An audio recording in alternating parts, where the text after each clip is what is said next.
Greetings, everybody. It is I, your favorite trash goblin, Stell from Stellworks Studio, and it's time for another episode of Trash Crafts. Okay, so in our last installment, we learned how to do this Tunisian stockinette in the round using plastic bags for pulling up the loops and regular old acrylic or wool yarn to work them off using the other end of your double-ended crochet hook. So, for this episode, we are going to learn how to add another, we're going to get all up close and personal here. Add another bag's worth of yarn, or plastic, and also how to increase and decrease, specifically for increasing for the thumb gusset for mittens and decreasing for the end of your fingertips for your mittens. Okay, so I've worked for an entire bag's worth, and that's about how much I got for a 30 stitch worked in the round piece. I got up about 2 inches. So that's one bag's worth. So I've got, let's see, I've got about 8 inches of tail here, and you'll see here's the start of the diagonal cut that was made to keep my strand continuous. So what we're going to do is we're going to take our new bag and we're going to overlap it right at that cut mark. And you'll see here's the cut mark on my new bag right there. So we're going to overlap them right there. And then looks like I need to back it off a little bit. So we want this tip to get wrapped up in the strip of plastic that I've been working with to effectively hide that end so that you don't have that little bit sticking out. Okay, so we're going to pull up some loops here with that end that has the hidden bit from the next bag. So we're going to pull up, let's see, 3. Okay, 4 is good. Okay, now we've got that end from our old bag and the continuous strip from our new bag. So we're going to open up the new one and we're going to lay that old tip in there. We're going to fold the new bag around that. And it might take a couple tries. Okay. So there, I've got that end all hidden in here. And then we're going to take our hook and we're going to keep pulling up loops until that little bit that's been hidden away in the new bit of bag yarn has been pulled up in our loops. And there, we've just added a new ball of yarn. Okay, now I'm going to work that off just like usual with my acrylic yarn. And I'm trying to make this more visible, which is why I got the camera so close, but I think it's too close. I think I'm going to have to do my next one a little bit further back. Oh well. Okay. Work off 1 yarn, 1 plastic, and 1 yarn, 1 plastic for each time, each stitch. 1 yarn, 1 plastic. 1 yarn, 1 plastic. All right, and we're down to 2. Okay. Now we're going to take a look at our previous stitches here, and we've got right here is marked our very first plastic stitch, which means that this groove here is that's the beginning of our round, is that groove right there. Our first stitch actually encompasses both sides of that groove. So I'm going to take my bobby pin stitch marker and I'm going to mark that stitch right there. So when we make our increases, we are going to increase on either side of that stitch for our first increase round. And when I do my increases for the thumb, I don't increase it every round. Oh, where is it? Okay, you'll see there's an increase and then there's 2 rounds without an increase, and then there's another one. So I'm increasing about every 3rd round. So I think I'm only gonna be able to show you this once.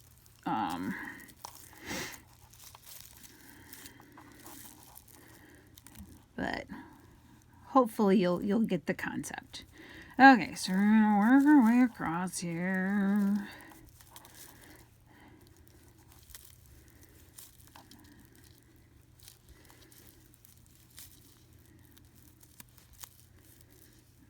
Okay.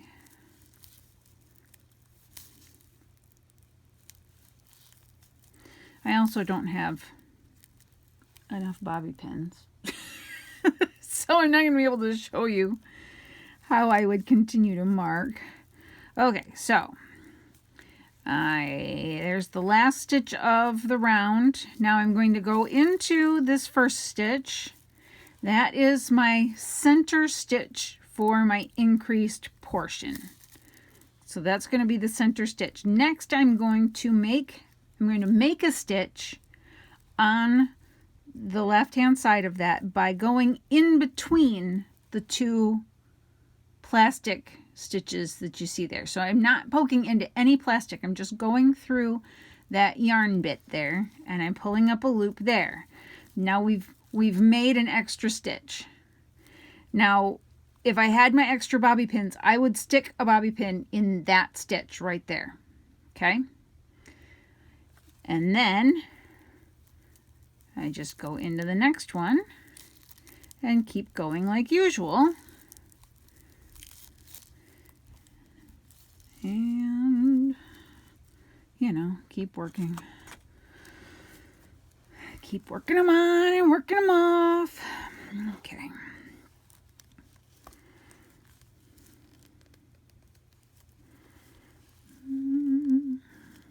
Oh, heck. Okay, there we go. I tend to work so tight and then it makes things difficult for myself. Something to keep in mind with Tunisian crochet, and it's something that's kind of counterintuitive, something that I've discovered is that you can get a really soft, cushy, squashy fabric by working with a hook size that is larger and a yarn size that is smaller than you would normally do for, say, knitting or regular crochet. So it might be something for you to play with. It's kind of fun sometimes. Okay, so I'm going to leave that I'm going to leave 3 on there just to maintain my tension across that bit there, because that's where I made that extra stitch. So I'm just going to leave that there so that I can work it all off all at once. 2, 3. 4, 5, 6. I was complimented on my background music in my last Trash Crafts video, which ended up being me humming my numbers instead of saying them. So instead of, 1, 2, 3, 4, I was going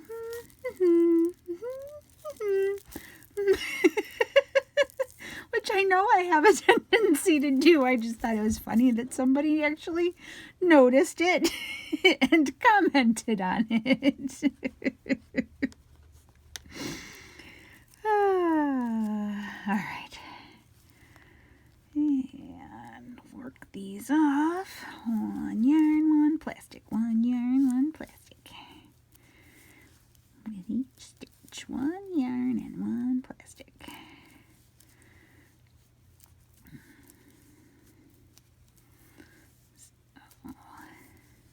And you'll know that you don't need to use this technique to make anything out of the plastic yarn, right? You can just do regular crochet with the plastic yarn. You can make yourself a plastic hat, or you can make yourself a plastic sitting mat, or, a lot of people use them to crochet sleeping mats for people who live on streets instead of in a house. There's all kinds of stuff that you can do with it. I've been working on a sitting mat for my backpacking gear because I'm trying to put together an entirely recycled material backpacking setup, just to see if I can do it. It's not like I'm going to be doing a ton of backpacking because I do have chronic fatigue issues, and oh heck, into the loop. There we go. And so I'll only end up doing, a couple of miles in a day, if that, before my hip decides that it's had it and I need to stop. Luckily, I know all kinds of things that I can do with stuff I find outside, so I'll have plenty of stuff to do even if I have to stop early, which is nice. So you can keep an eye on me for that too, because I want to do things like trying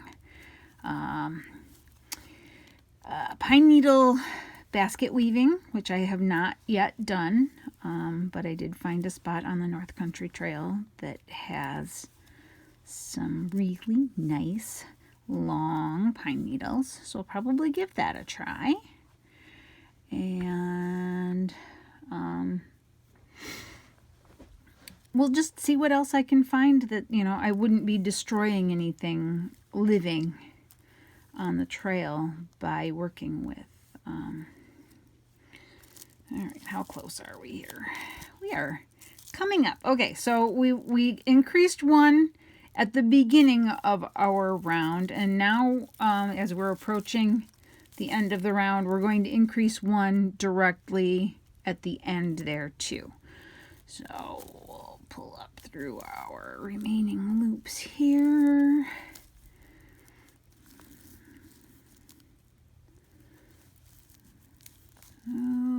Okay. And as we know that this marks the right hand leg of that beginning stitch in our round, we know that this is the beginning stitch for the round, which means that we need to increase in between the last stitch and the first stitch here now. And again, if I had more bobby pins out here, I would have a marker slip through this stitch now too. So I would have this stitch marked and I would have this stitch marked. And this marker would go away, or I could just leave it there. It's not a big deal. That, it marks the beginning stitch for the round and you can follow that right up. So in subsequent rounds, I would, go around and I tend to leave the markers in those stitches until I've done my 2 plain rounds. And then when I do my increase round, I will be making an increase before the marker on at the beginning of the round, and then after the marker at the end of the round. And then you'll end up with this growing section in between. You know, it starts out with 1 stitch, now it's got 3 stitches, and you know, it'll keep growing by 2 with every increase round. So that's how we do our increases. We just keep working them just like usual. And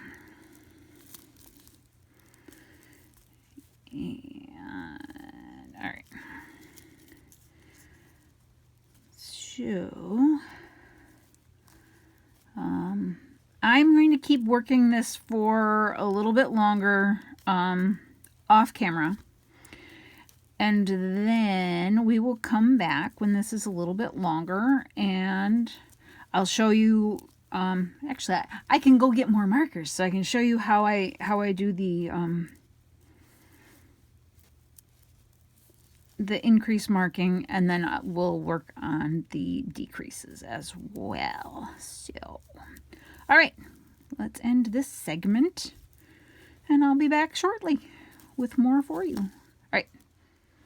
And we are back with a slightly more zoomed out camera angle, so we can see a little bit more. Okay, so I have done my 2 rounds since our first increase. So I marked the stitch that I had increased, and then I've got 2 stitches since then. So we know that that is our end of the round increase. And here is our center stitch here, right? And then the stitch that we increased is here. So, oh, you know what?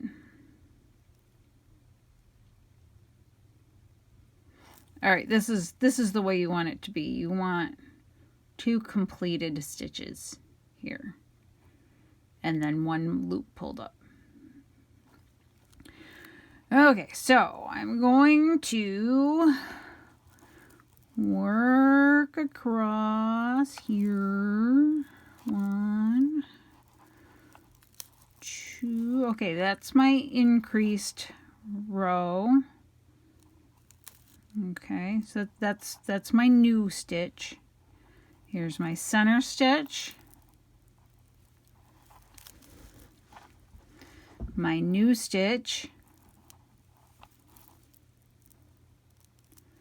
and now I'm going to increase after that new stitch, right? So we're going to we increase after this one. So this one goes up to here, and we're going to increase here. So I'm going to poke that through, grab that loop, move my marker.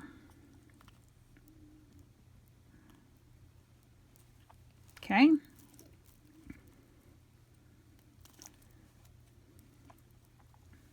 Okay. So that's our increase at the beginning of the round. We'll do this one at the end of the round, and we'll leave this one here just to mark that center stitch, which will get less and less important as we go on. Okay, so there's our increase. Now we'll work that next stitch, and we'll keep going around until we get to where I started some decreases.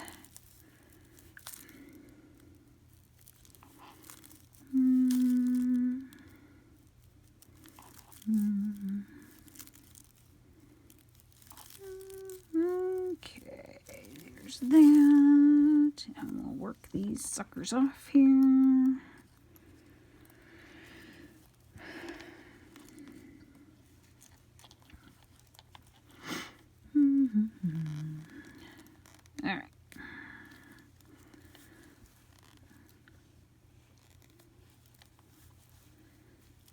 my squeaky tension here.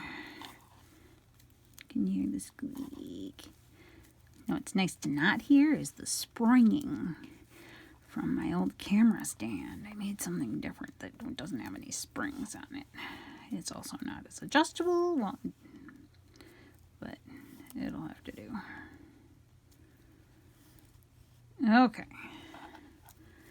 Now, I have a couple stitches marked here. And these are stitches before and after my decreases. So, and this is what I think happens. I think that when I do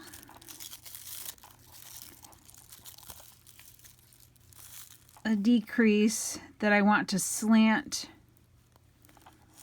to the left, I want to work my marked stitch as usual, and then the next 2 stitches I'm going to go through both of those plastic loops, through both of them, and pull my loop through both of them. So those 2 have been worked. So I'm going to skip over to this one. Okay. And then with stitches that I want to slant to the right, I'm going to place my marker to the left of that area that I want to slant over. And so I'm going to work up to 2 stitches before that marker there, and then I'm going to skip a stitch. So I'm not going to work this one at all. I'm just going to skip right over that and work that stitch. And then I'll do this one, and I'll mark that sucker. Here, I should probably have moved my marker up with that other one too. Here. Dupe. And I usually only do 1 plain round in between decrease rounds.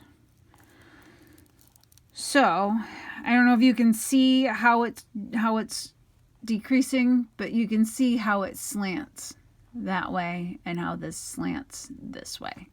So it's really, really, really simple.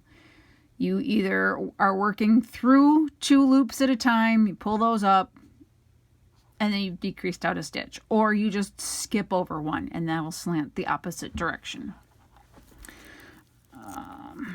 And then we will keep working our way around here till we get to the end of the round, and we'll do that last increase just to see it done again.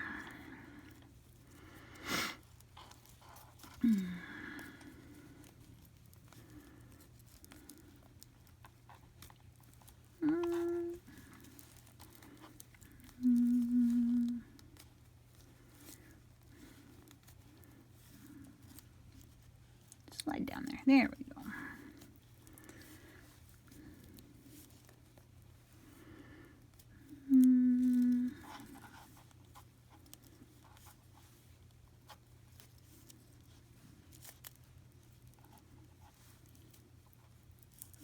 Okay.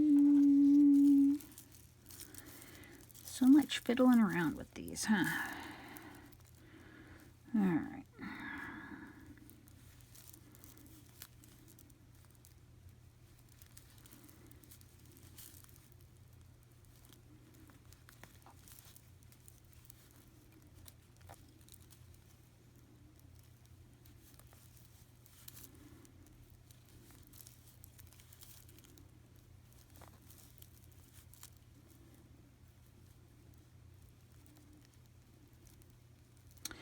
Okay, here is our increase stitch here. So that goes up there, but we want to increase before it because this is the end of our round. So we're going to stick our hook in between these two stitches, pull that up, and then we're going to move our marker to there. Now we know that the next time we increase, which is when we have 3 loops above this one, we will increase after this one and then before this one, right? That way we're growing this section in the middle here. So now we've got 3 stitches in between our markers instead of just the one. Okay, and we'll keep working our way across here. So we increased, so now we got to work that next loop. And that one.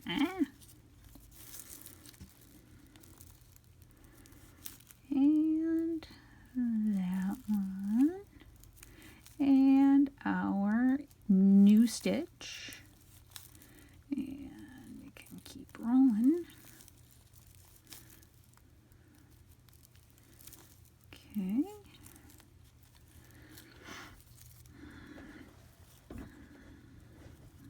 And we'll work those off. I apologize for my sniffies.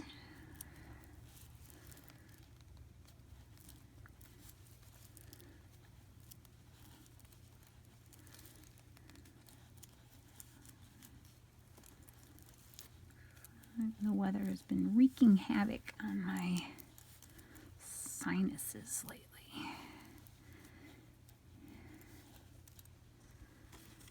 We get all the weird barometric ups and downs, and I end up with headaches and sniffles and all that good stuff. I'm sure you've all been experiencing that too. All right. So let's have a look at that.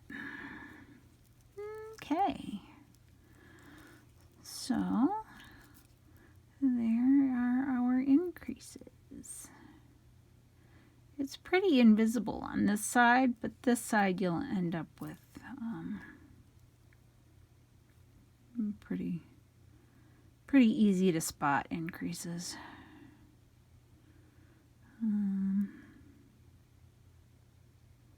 Okay.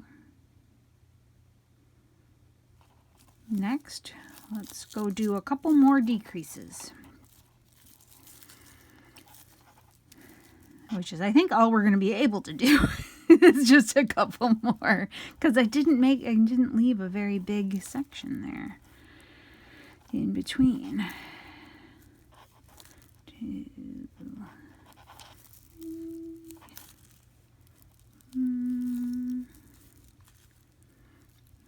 Oh wait, I don't want to decrease this next one. I want to work plain across that every other round. So let's do that. We'll work that one plain.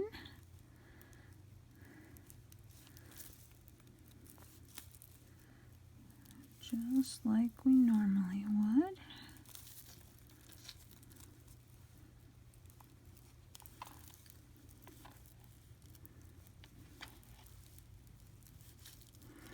And that's getting a little tight there.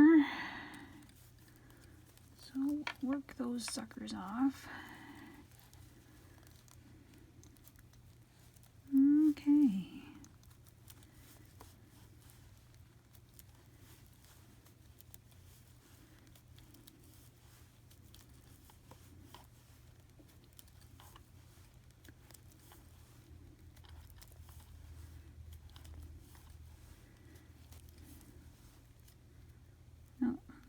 Stop there at this loop. All right.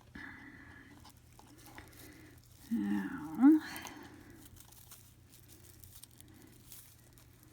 I'm gonna keep working plain because we increased the round before this, and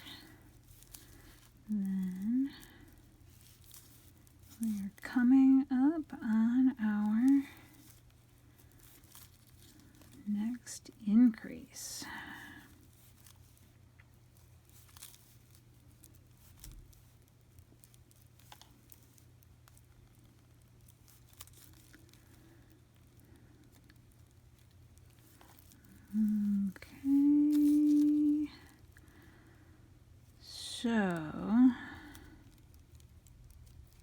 or did we already? Yes, we already did that increase. Okay, so I guess we're just working plain the rest of the way around here. Should I keep going until I do another decrease? You know what? I think you got it. I don't think we need to.